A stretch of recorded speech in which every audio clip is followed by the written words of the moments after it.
ചൈനയിൽ മുസ്ലിമീങ്ങൾ ഉണ്ടോയെന്ന് ഒരുപാട് ആളുകൾ ചോദിക്കാറുണ്ട്. കണ്ണ് തുറന്ന് കാണുക. 2 നിലയുള്ള വലിയ പള്ളിയും 25,000 സ്ക്വയർ ഫീറ്റും ഏകദേശം 10,000-കണക്കിന് ആളുകളാണ് പെരുന്നാൾ ദിവസങ്ങളിൽ പങ്കെടുക്കുന്നതും. ഇന്നിപ്പോൾ ഇവിടെ ജുമായിൽ ഏകദേശം 2,000-ലധികം ആളുകൾ ഇവിടെ തടിച്ചു കൂടിയിട്ടുണ്ട്.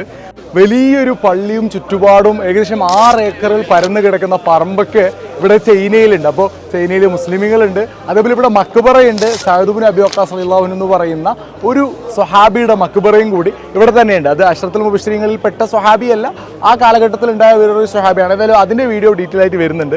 ചൈനീസ് മുസ്ലിം പണ്ഡിതന്മാരുടെ ഖബർസ്ഥാൻ ഉണ്ട്. അന്നത്തെ കാലത്ത് തന്നെ 1300 വർഷങ്ങൾക്ക് മുമ്പ് സ്വഹാബി നിർമ്മിച്ചതായ കിണറും ഇവിടെ നമുക്ക് കാണാം.